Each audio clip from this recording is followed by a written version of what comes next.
ఓం నమో భగవతే వాసుదేవాయ. ఈరోజు మనం విష్ణు సహస్రనామాలలో పరమాత్మకి గల సత్య పరాక్రమ అనే రెండు నామాల గురించి మనం తెలుసుకుందాం. భూత భవిష్యత్ వర్తమాన కాలములు మూడింటిలో కూడా స్థిరంగా ఉండేది కేవలం సత్యం మాత్రమే. ఈ కారణంగా పరమాత్మని సత్య అన్నారు. అలాగే ఈ సత్యవాక్ పరిపాలనలో శ్రేష్ఠులైన చక్రవర్తులు మనకి ఇతిహాసంలో పలుమంది మనకి చూడొచ్చు. అందులో హరిశ్చంద్ర మహారాజు అలాగే శ్రీరామచంద్రుడు కూడా విశిష్టంగా చెప్పుకోవాలి.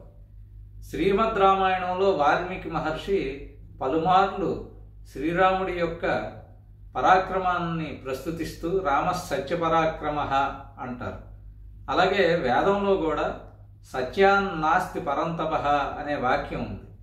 ఈ కారణంగా పరమాత్మ సత్య పరాక్రముడు కూడా అయ్యాడు. స్వస్తి.